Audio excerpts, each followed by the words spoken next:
Assalamualaikum warahmatullahi wabarakatuh. Salam pembelajar buat teman-teman semua.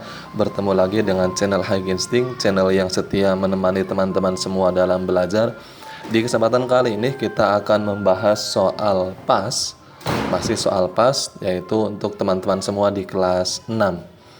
Jangan lupa di-share video ini sebanyak mungkin ke teman-teman yang lain agar yang lain bisa ikut belajar di channel YouTube High Instinct.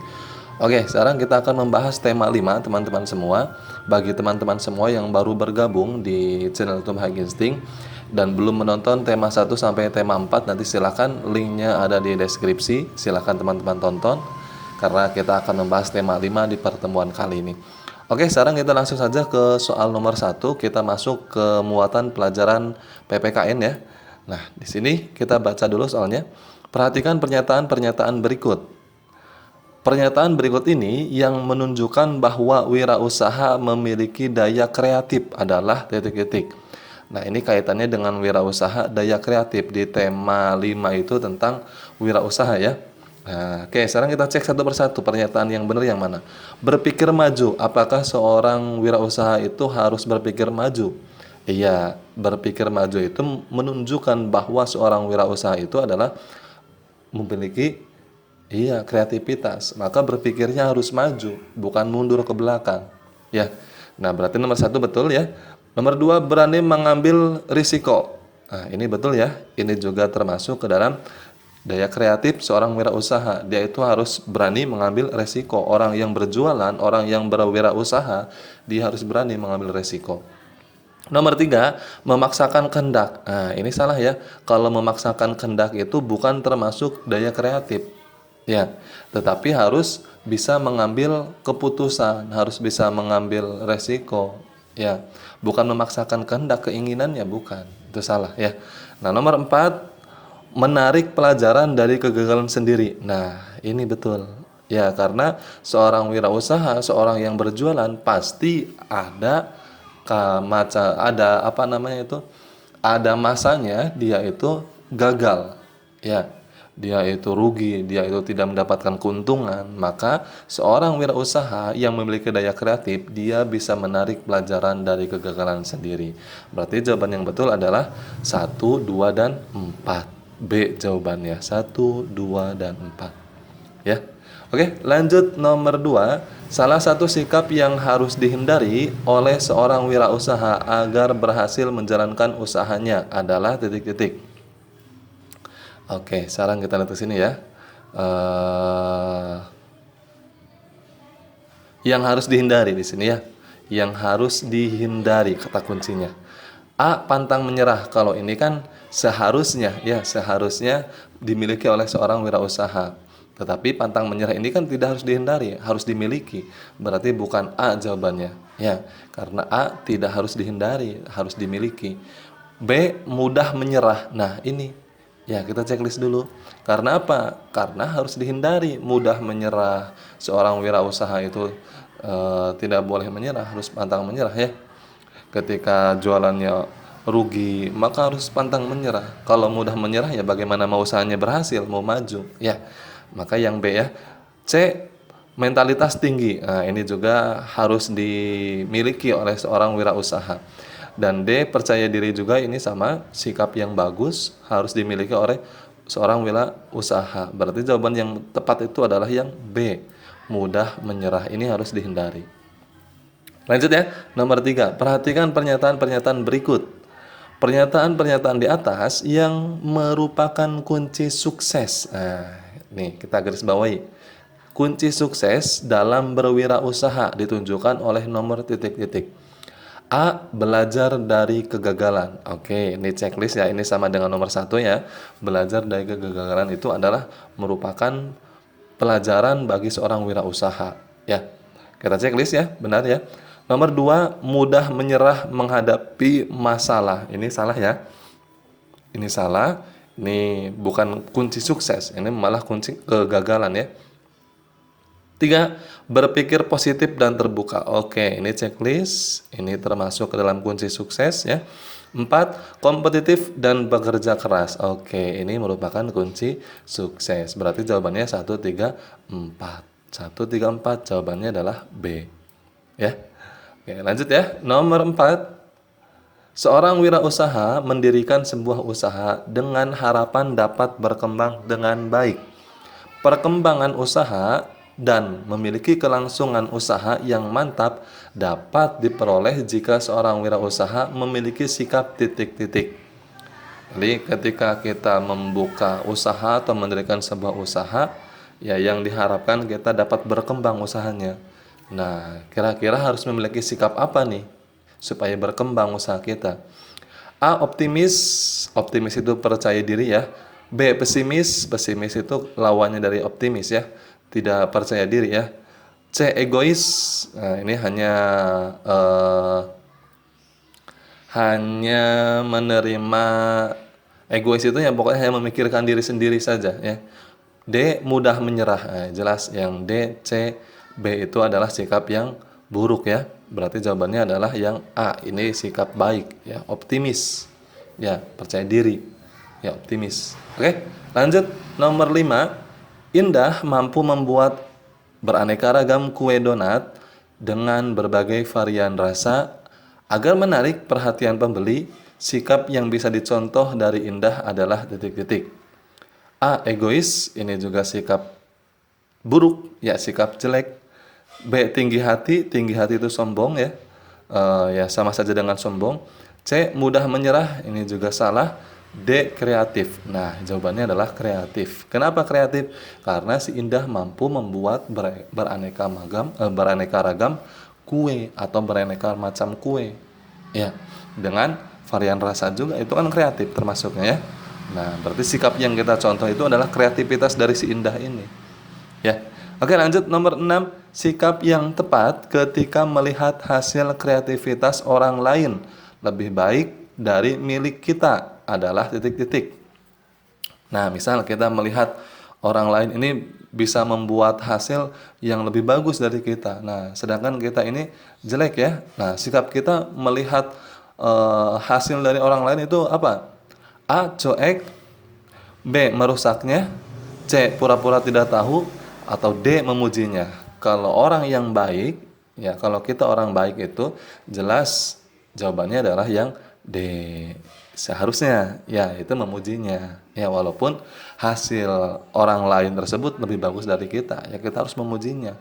Kalau yang A, B, C ini adalah sikap tidak baik, tidak terpuji, ya. Berarti harus dipuji oleh kita ya. Oke, lanjut nomor 7. Dengan menghargai orang lain, maka orang lain akan ya menghargai kita. Ya, berarti jawabannya adalah D. Kita menghargai orang lain pun akan menghargai kita. Ya, jadi jangan sampai kita ingin dihargai orang lain akan tetapi kita tidak menghargai orang lain, itu salah ya. Oke, lanjut nomor 8. Perhatikan perilaku menghargai wirausaha lain berikut. Nah, perilaku yang benar ditunjukkan oleh kita cari perilaku yang benar ya. Nomor 1, menghormati kemampuan dan kreativitas orang lain dalam berkarya. Oke, ini tepat. Ini perilaku baik ya. 2, menjelekan produk orang lain. Ini salah karena menjelek-jelekan itu perilaku buruk, ya tidak baik. Nomor 3, tidak merusak hasil kreativitas orang lain. Oke, ini adalah perilaku menghargai ya. Wujud dari perilaku menghargai atau perilaku terpuji juga. Nomor 4, iri hati terhadap hasil kreativitas. Ini salah ya, iri hati itu ya marah, dengki, tidak suka dengan hasil orang lain, itu iri hati ya. Berarti jawaban yang tepat itu perilaku yang berupa menghargai itu 1 dan 3 ya. Berarti jawabannya B. Oke, jawabannya B teman-teman. Oke, lanjut ya. Nomor 9. Tujuan seorang wirausahawan mendirikan sebuah usaha yaitu dapat berkembang dengan baik. Perkembangan dan kelangsungan usaha yang mantap dapat diperoleh jika seorang wirausaha memiliki titik-titik. A. Kemandirian, B. Kepemimpinan, C. Keuletan, D. Modal yang besar. Nah, ini kaitannya dengan tujuan seorang mendirikan sebuah usaha ya. Nah, usaha tersebut bisa berkembang dan bisa berlangsung sangat lama, bisa berjalan lama ini ketika seorang wirausaha ini memiliki sifat apa. Ya, sebetulnya di sini teman-teman jangan terkecoh ya, di sini ada kemandirian, ada kepemimpinan, ya ada keuletan. Kalau modal dasar ini kan jelas ya. Modal dasar ini bukan ya, modal dasar ini bukan, kita eliminasi. Kenapa? Karena seorang yang berwirausaha itu bisa menggunakan modal seberapapun. Modal kecil bisa digunakan untuk usahanya. Dan banyak justru orang yang sukses dengan jualannya, yang sukses dengan usahanya, itu karena awalnya dia dari modal kecil. Jadi tidak ujuk-ujuk dengan dari modal besar kemudian dia sukses, salah ya. Dari banyak seorang yang berwirausaha itu usahanya diawali dengan modal yang kecil. Nah, teman-teman jangan terkecoh ya dari kemandirian dan kepemimpinan. Ini bukan termasuk ke dalam sikap yang dimiliki oleh seorang wirausaha. Ya, kepemimpinan ini tidak ada kaitannya dengan usaha. Ya. Nah, berarti jawabannya adalah keuletan. Jadi jawabannya adalah C ya. Keuletan, ulet. Ya, dia harus ulet. Oke, lanjut nomor 10. Menjalankan sebuah usaha bukanlah merupakan suatu perkara yang mudah. Untuk itu dibutuhkan titik-titik. Nah, ini kaitannya masih dengan usaha yang dimana ya tidak mudah sebetulnya untuk menjalankan atau mengawali sebuah usaha. Maka harus dibutuhkan apa nih? A. Kesenangan dan keuletan, B. Konsentrasi dan kesabaran, C. Ketekunan dan kesabaran, atau D. Ketekunan dan keuletan. Kira-kira menurut teman-teman yang mana nih? Ini teman-teman jangan terkecoh ya. Nah, kalau keuletan, oke, betul. Kalau kesenangan ya ini tidak ada kaitannya ya. Keuletan betul, kemudian juga konsentrasi, kesabaran betul, konsentrasi ya. Konsentrasi tidak tepat ya. Berarti kesabarannya saja ini tepat, kalau konsentrasinya tidak tepat. Yang C, ketekunan, oke, ini tepat ya. Kemudian kesabaran, nah ini juga tepat ya, kedua-duanya tepat. Kalau yang D, ketekunan iya, keuletan iya. Ini berarti ada dua ya, ada dua sikap yang dalam menjalankan usaha ya. Yang C betul, yang D juga betul ya. Tetapi yang paling tepat itu adalah yang C. Yang paling tepat adalah yang C, ketekunan dan kesabaran untuk membuka sebuah usaha atau menjalankan sebuah usaha ya. Jadi jawabannya C. Nah, ini kaitannya PPKN ini materinya tentang berwirausaha ya. Jadi silakan teman-teman dibaca lagi. Sebetulnya untuk materi PPKN di tema 5 ini sangat mudah ya, karena tentang kaitannya wirausaha. Oke, sekarang kita lanjut ya ke soal nomor 11, kita masuk ke bahasa Indonesia. Pada waktu mendaftar menjadi anggota suatu perkumpulan, kita harus mengisi titik-titik. Di tema 4 itu kaitannya dengan formulir. Berarti jawabannya adalah formulir. Ya, jadi tidak usah teman-teman mencari jawaban yang lain. Kwitansi, buku tamu, buku harian ini tidak dibahas di tema 5 bahasa Indonesia. Itu kaitannya dengan formulir ya. Nanti diingat-ingat oleh teman-teman semua bahwa bahasa Indonesia ini tema 5 tentang formulir ya. Oke, lanjut ya, nomor 12. Sebuah formulir mempunyai bagian-bagian utama atau pokok. Bagian instruksi berisi titik-titik. Ya, ini kaitannya dengan instruksi. Bagian instruksi berisi apa? A. Judul dan nomor formulir, ini salah ya. Instruksi. Nah, instruksi itu kan perintah ya. B. Petunjuk cara pengisian. Nah, ini jawabannya. Jawabannya adalah B. Instruksi bagian ya. Berarti instruksi itu ya isinya tentang petunjuk. Bagaimana cara mengisinya, bagaimana cara menjawab dari formulir itu. Nah, itu kaitannya dengan bagian instruksi ya. Di dalamnya ada petunjuk ya. Berarti jawabannya adalah B ya. Lanjut nomor 13. Ratna Palupi lahir di kota Bandung lahir tanggal 30 Juni 2010. Jika data di atas dituliskan ke dalam formulir, yang tepat adalah titik-titik. Oke, sekarang kita cek ya yang A. Nama tadi di sini namanya Ratna Palupi ya, Ratna Palupi. Oke, kita checklist. Lahir di kota Bandung, lahir di Bandung. Oke, biasanya kalau tempat lahir itu tidak usah ditulis kotanya ya, cukup tulis Bandung. Walaupun ada kota, ada kabupaten ya, tapi biasanya cukup tulis Bandung saja ya. Tanggal lahir 30 Juni 2010, 30 Juni 2010. 30 Juni 2010. Oke, ini betul ya. Oke, betul. Kita cek yang B, nama Ratna Palupi. Ratna Palupi, tempat lahir Bandung, tanggal lahir 30 Juni 2010. Sebetulnya kalau tanggal lahir itu kalau sudah ada bulan Juninya tidak usah pakai strip lagi ya. Di sini pakai strip ya, tidak usah pakai strip lagi. Pakai strip itu jikalau penulisan dari tanggal lahir itu menggunakan angka semua, maka gunakan strip. Nah, sedangkan di sini bukan pakai angka ya, yang di sini pakai huruf semua, berarti tidak usah pakai strip. Yang B salah ya. Kita cek yang C, nama Ratna Palupi, lahir di Bandung, tanggal lahir 30 Juni 2010. Ratna Palupi, tempat lahir Bandung, 30 Juni 2010.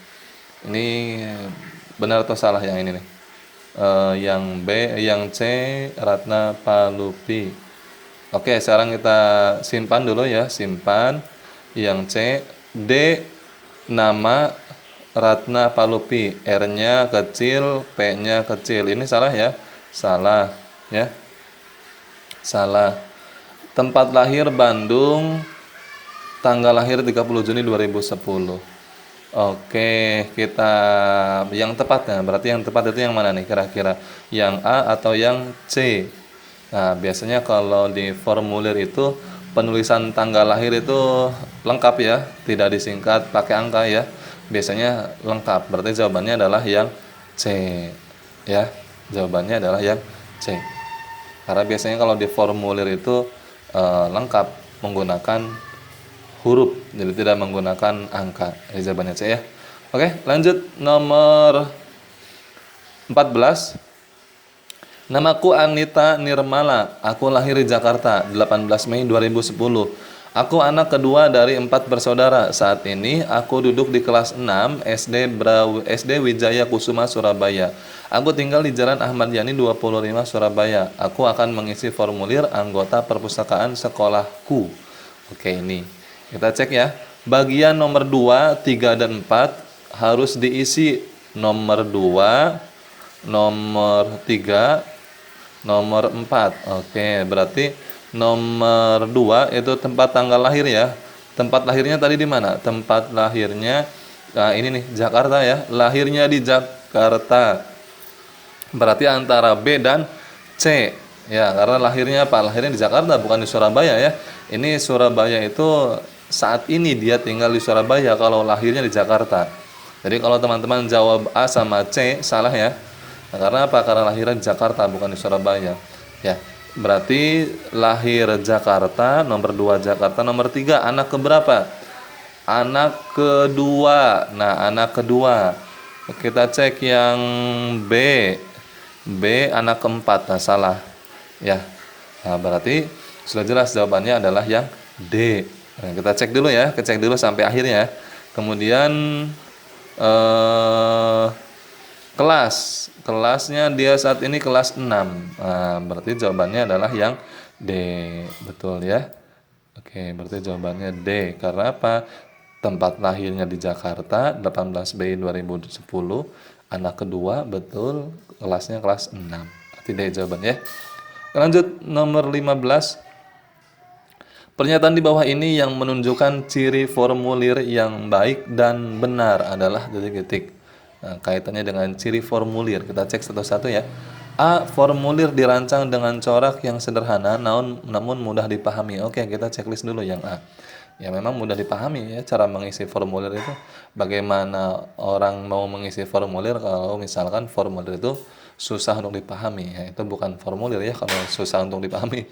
Itu ya isian jawaban.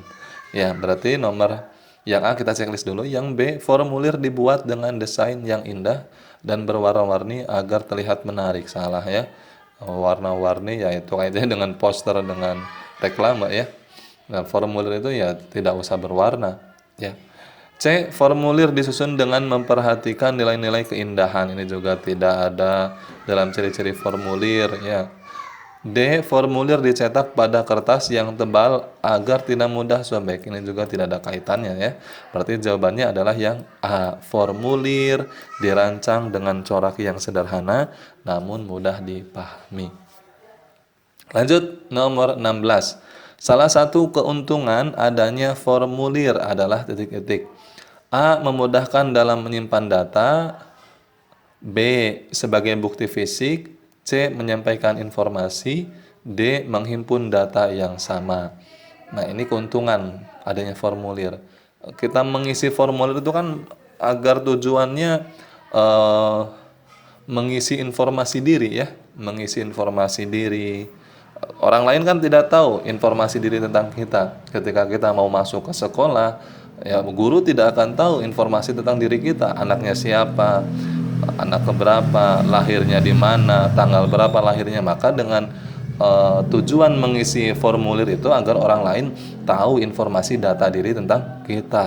Nah, berarti kaitannya dengan apa? Keuntungannya menyampaikan informasi. Jadi jawabannya adalah C.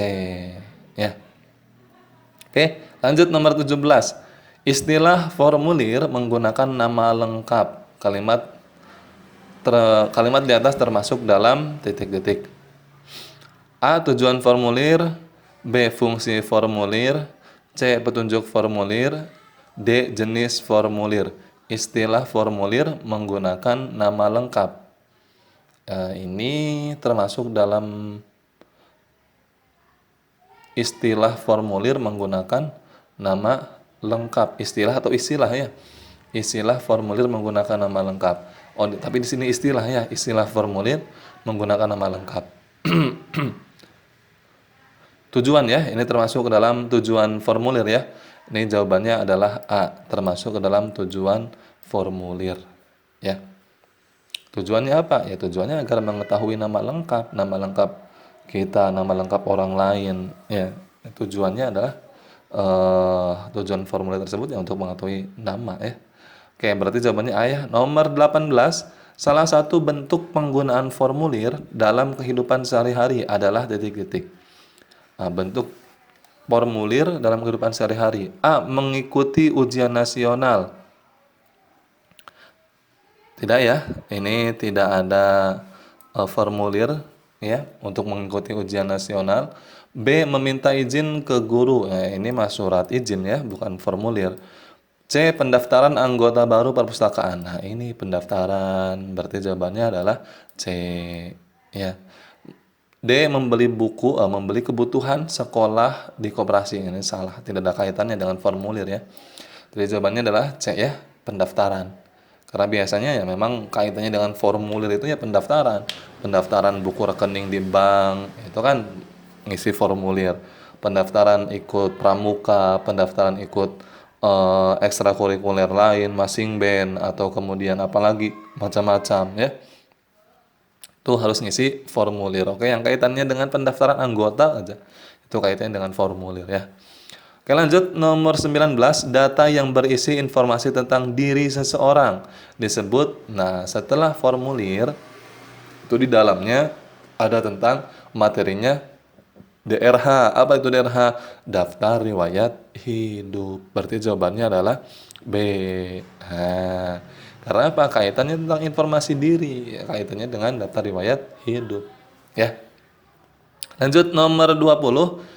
Perhatikan data berikut. 1 Islam, 2 Andi Wirayawan, 3 Jakarta 15 Desember 2000, 4 Jalan Pahlawan 23 Bandung, 5 SMU. Kalau ini kan sudah jelas, ini agama ya, agama, ini nama lengkap, ini tempat tanggal lahir, ini alamat ya, ini pendidikan terakhir ya.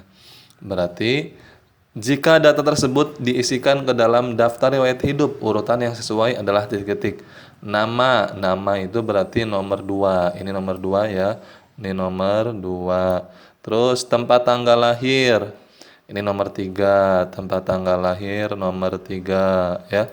Kemudian pendidikan, ini nomor 5. Ini nomor 5. Oke. Agama nomor 1. Alamat nomor 4. Berarti jawabannya adalah 2, 3, 5, 1, 4. Oh, ini jawabannya D. Ya, jawabannya adalah D ya. Oke, paham ya? Sekarang kita lanjut ke soal nomor 21, teman-teman. Kita masuk ke muatan pelajaran IPA nih. Oke, IPA ya. Daerah di sekitar magnet yang masih dipengaruhi oleh daya tarik magnet disebut titik-titik. Nah, ini kaitannya dengan magnet ya. Memang di tema 5 IPA itu materinya magnet ya. Oke.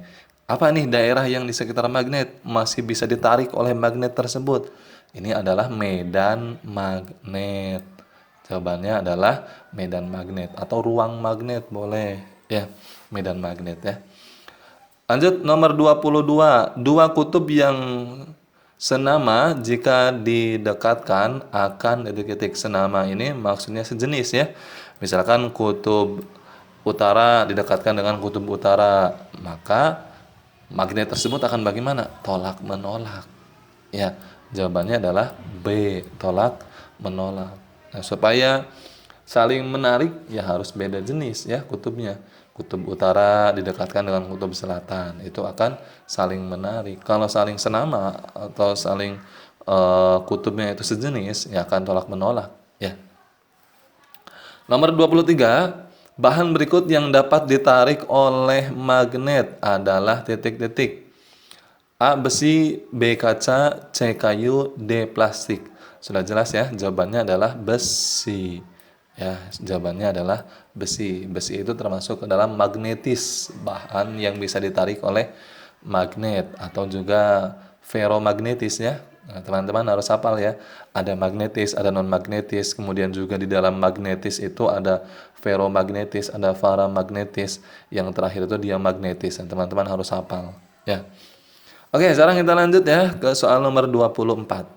Perhatikan alat-alat berikut. Alarm, dinamo, kompas, pensil. Alat-alat di atas yang menggunakan magnet. Nah, kira-kira yang mana? Kita cek satu-satu ya. Alarm, teman-teman tahu alarm? Iya, itu menggunakan magnet. Ya. Nomor 2, dinamo. Tuh, teman-teman, dinamo. Kalau teman-teman semua yang laki-laki punya mobil Tamiya, teman-teman, di dalam mobil Tamiya itu kan ada dinamonya. Kalau teman-teman semua yang kreatif pernah membuka dinamo mobil Tamiya, itu di dalamnya ada magnetnya. Ya, ada magnetnya, magnet U, tapi kecil, ada 2 magnetnya. Ya, ada 2. Berarti dinamo itu ada. Nanti silakan teman-teman yang punya mobil Tamiya yang ada dinamonya dibuka dinamonya tuh. Ya, nomor 3 kompas. Iya, kompas di dalamnya ada magnetnya. Berarti jawabannya 1, 2, dan 3. Oke, ya. Nomor 25, arah pola garis gaya magnet yaitu dari kutub titik-titik. Polanya itu dari utara ke selatan. Ya, polanya utara ke selatan. Kalau barat, timur tidak ada ya dalam magnet itu, ya cuma 2, utara dan selatan. Oke, lanjut ya ke soal nomor 26. Jenis logam yang ditarik kuat oleh magnet disebut titik-titik. A. Isolator, B. Konduktor, C. Paramagnetik, atau D. Ferromagnetik. Nah, tadi yang sudah dijelaskan di nomor tadi sebelumnya. Ya, teman-teman ya harus tahu dalam magnet itu ferromagnetik, paramagnetik, diamagnetik, magnetis, non-magnetis. Nah, istilah-istilah itu harus tahu pengertiannya apa, teman-teman ya. Kalau isolator sama konduktor ini kaitannya dengan listrik. Ya, kaitannya dengan listrik atau panas. Ya, kaitannya dengan listrik atau panas. Kalau isolator bahan yang bahan yang tidak menghantarkan panas atau tidak menghantarkan listrik. Kalau konduktor, bahan yang menghantarkan panas atau menghantarkan listrik. Nah, di sini kaitannya dengan logam yang ditarik kuat oleh magnet. Kalau paramagnetik ini lemah. Ya, paramagnetik ini adalah bahan yang ditarik lemah oleh magnet. Bisa ditarik tapi lemah. Nah, kalau yang D, ferromagnetik ini bahan yang ditarik kuat oleh magnet. Berarti jawabannya adalah D karena ditarik kuat. Ya. Jadi teman-teman harus tahu nih pengertian-pengertian ini, ya. Oke, lanjut ya. Nomor 27. Daerah selatan magnet yang masih mendapat pengaruh gaya tarik magnet disebut titik-titik. Nah, ini kaitannya sama saja dengan tadi nomor pertama di IPA ya. Kaitannya dengan medan magnet. Karena apa? Karena masih bisa ditarik, yaitu medan magnet. Pokoknya daerah yang masih bisa ditarik oleh magnet, ruang yang masih bisa ditarik oleh magnet, yaitu kaitannya dengan medan magnet. Ya. Oke, sekarang kita lanjut ya, nomor 28. Peristiwa yang akan terjadi jika sebuah besi yang didekatkan dengan magnet adalah titik-titik. A. Magnet dan besi saling menempel. Oke, ini kita checklist ya. Kita checklist yang A. Karena kaitannya dengan sebuah besi yang didekatkan ke magnet ya, menempel ya. B. Magnet dan besi saling menjauhi. Ini salah ya.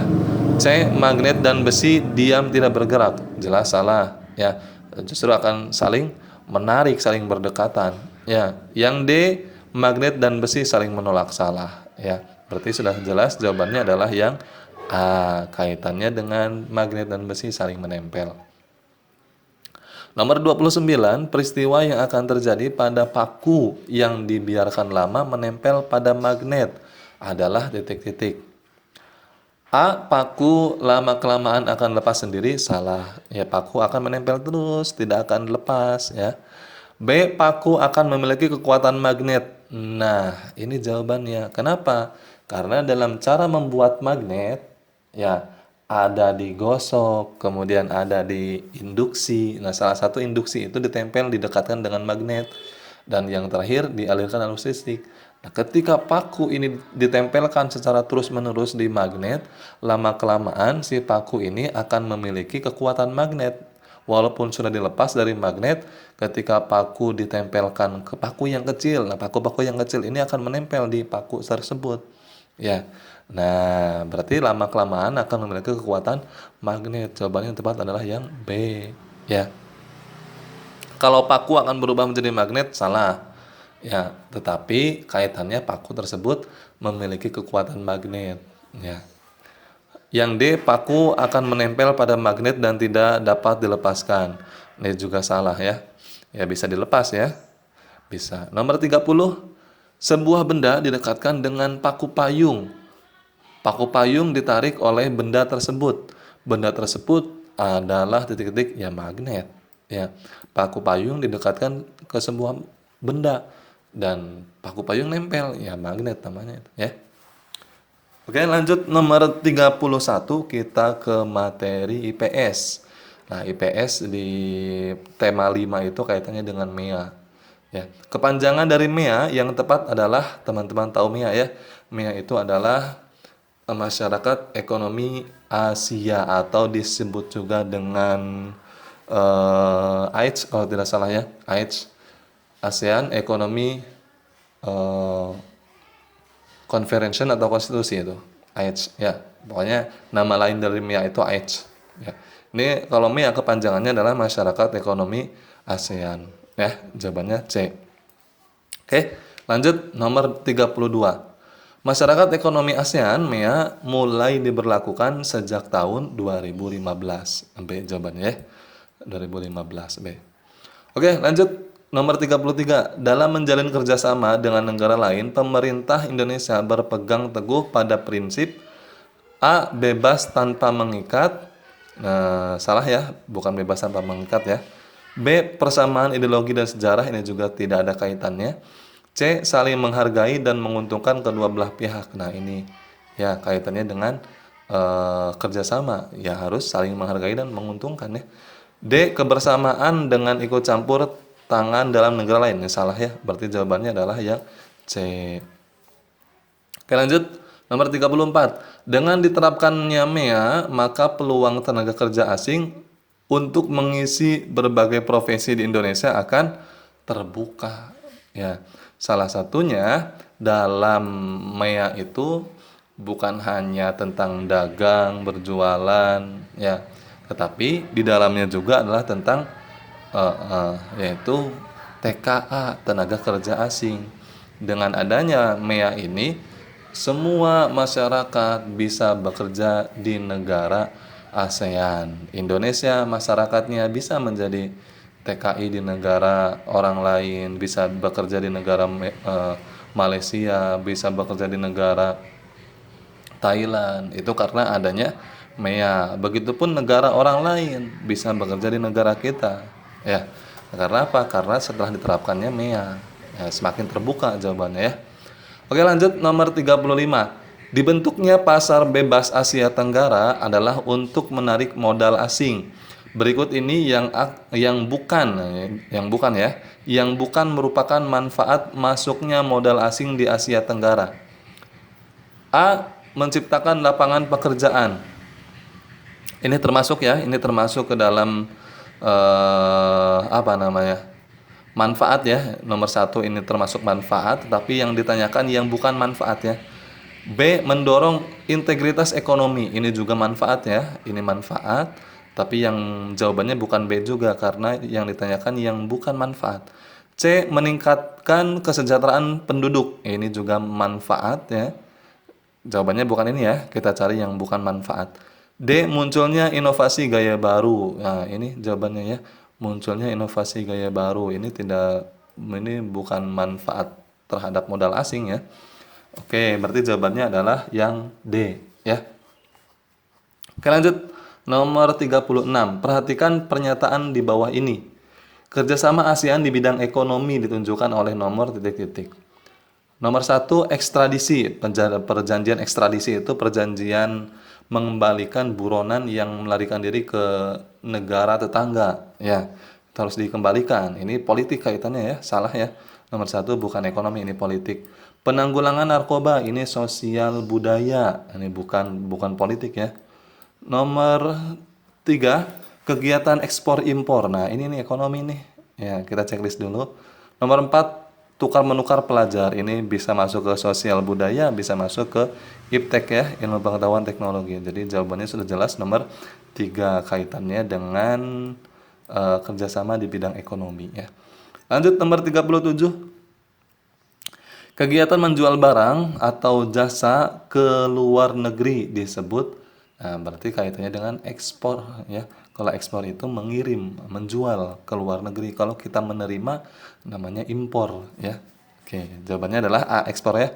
Oke, lanjut nomor 38. Negara tujuan ekspor karet, kopi, dan teh Indonesia adalah titik-titik. Malaysia jawabannya ya. Jawabannya adalah Malaysia.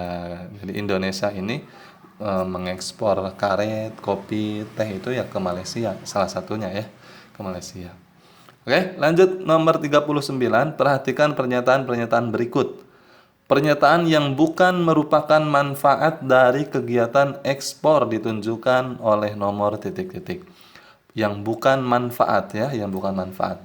Nomor 1, membantu mencukupi kebutuhan negara lain. Ini termasuk manfaat ya. Ini termasuk manfaat. Berarti jawabannya bukan yang nomor 1 ya. Karena ini manfaat. Yang ditanyakan yang bukan manfaat. Nomor 2, menambah devisa. Devisa itu apa? Pendapatan ya. Menambah pendapatan negara. Ini juga manfaat. Berarti jawabannya bukan ini. Nomor 3, mempererat persahabatan antara kedua negara. Ini juga manfaat. Berarti jawabannya bukan ini. Ya. Nomor 4, mengurangi sumber daya alam negara pengekspor. Ya, ini salah ya. Ini salah, ini bukan manfaat ya. Yang ini berarti jawabannya adalah yang keempat. Ya. Sebetulnya bukan akan mengurangi ya, bukan mengurangi, justru dengan adanya kegiatan ekspor atau mengirim ke negara orang lain ya semakin diuntungkan ya. Sumber daya alam juga ya bisa ditanam lagi Ya. Kalau kopi ya bisa ditanam lagi, teh bisa ditanam lagi. Jadi bukan mengurangi sumber daya alam ya, bukan. Ya, berarti jawabannya adalah nomor 4. Nomor 40, jenis hasil perikanan Indonesia yang banyak diekspor karena memiliki nilai ekonomis tinggi adalah titik-titik. A. Ikan lele nila, B. Ikan tuna tongkol, C. Ikan gurame bandeng, D. Ikan bawal gabus. Nah, yang paling ramai itu ya yang memiliki nilai yang sangat tinggi itu adalah ikan tuna dan tongkol. Ya, jawabannya adalah B. Ya. Nomor 41. Kita masuk ke pelajaran SBDP. Tadi IPS sudah ya, kaitannya dengan MEA, pasar pasar Asia ya, pasar Asia, masyarakat ekonomi Asia ya, kaitannya dengan ekonomi. Oke. Nomor 41, reklame berasal dari bahasa titik-titik, bahasa Spanyol ya, reklame itu reklame ya. Lanjut nomor 242, dalam reklame dibutuhkan perencanaan gambar atau titik-titik. Rencana gambar itu kalau misalkan eh apa? Kerangka ya, bisa disebut dengan kerangka. Ya kalau dalam reklame itu ya desain ya, desain. Jawabannya adalah desain ya. Lanjut nomor 43. Reklame yang menitik beratkan pada aspek penglihatan disebut reklame. Penglihatan kan dalam reklame itu kan ada reklame yang bersifatnya dilihat, ada reklame yang bersifatnya didengar ya. Kalau didengar itu audio, kalau yang dilihat itu visual karena kaitannya dengan gambar, video ya. Berarti jawabannya adalah C, visual karena kaitannya dengan penglihatan ya. Oke, lanjut nomor 44. Reklame berbentuk gambar, lambang, organisasi, jawatan atau perusahaan disebut titik-titik. Bentuk gambar lambang, logo ya. Oke, reklame yang berbentuk gambar, lambang, logo ya jawabannya. Lanjut nomor 45. Hal pertama yang harus dilakukan dalam merancang logo. Nah, menentukan tema dulu, ya tentukan tema dulu. Kalau mewarnai, menulis kalimat, menentukan membuat simbol itu setelah temanya apa nih logo ini. Ya, misalkan kita mempunyai organisasi tentang kepramukaan, temanya kepramukaannya ini tentang apa nih? Ya, harus ditentukan tema dulu sebelum dalam merancang logo. Berarti jawabannya adalah B. Ya. Lanjut nomor 42. Pesan utama dari poster komersial dari suatu produk adalah jadi ketik. Teman-teman tahu ya, poster komersial itu apa? Poster komersial itu adalah ya kaitannya poster yang ujung-ujungnya supaya orang lain membeli kepada kita. Itu poster komersial yang sifatnya duit ya, keuangan, ada keuntungan. Itu kaitannya dengan poster komersial ya, menjual sebuah produk ya. Ya keunggulan ya dalam pesan utama poster yang produk, misalkan produk bakso, keunggulannya apa nih? Nah, ya produk bakso ini lebih enak, lebih mantap. Nah itu pesannya kan eh, keunggulan dari produk yang akan dijual ya. Berarti jawabannya adalah C. Nomor 47, dalam rangka membantu dan mengabdi untuk kesehatan masyarakat, para remaja membuat poster agar masyarakat tertarik untuk mendapatkan penyuluhan kesehatan. Kalimat poster yang sesuai dengan ilustrasi tersebut adalah titik-titik. A. Kemarin sehat, hari ini sehat, besok sehat, lusa sehat. Ini kaitannya dengan kesehatan. Oke, kita simpan, ini bagus bahasanya ya. Kemarin sehat, hari ini sehat, besok sehat, lusa sehat. Bagus ini bahasanya. Nomor yang B, ada penyuluhan kesehatan dan ikut penyuluhan itu dengan baik. Ini tidak menarik ya kata-katanya.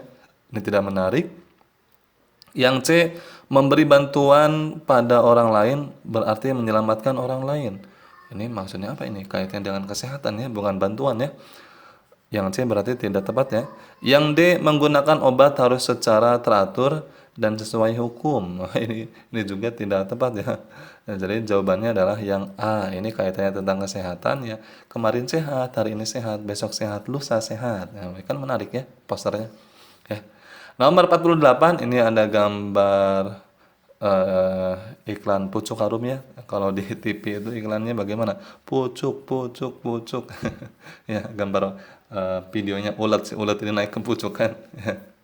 Gambar tersebut termasuk jenis reklame apa ini? Ya, gambar apa nih? Ini kan hanya berupa gambar saja ya. A. Komersial, B. Audio, C. Non komersial, atau D. Audio visual. Audio pesannya suara, ini jelas tidak ada suaranya ya. Ini berupa gambar saja. Non komersial ini jelas ini tujuannya ya supaya dibeli. Kalau tujuannya dibeli ya itu komersial, bukan non komersial ya.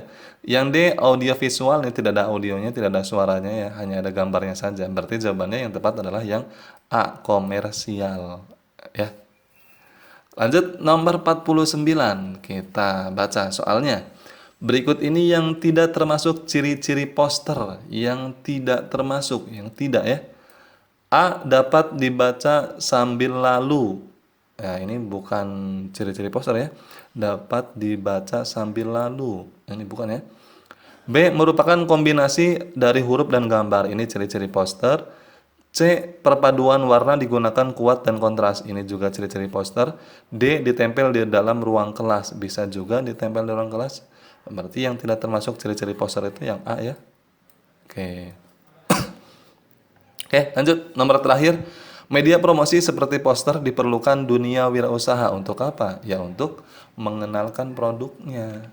Ya, untuk mengenalkan produknya untuk pemasaran. Jadi jawabannya adalah C. Oke, mudah-mudahan bermanfaat. Dan mudah-mudahan teman-teman semua yang menonton video ini mendapatkan ranking 1, nilainya bagus semua ya. Amin ya rabbal alamin. Salam pembelajar.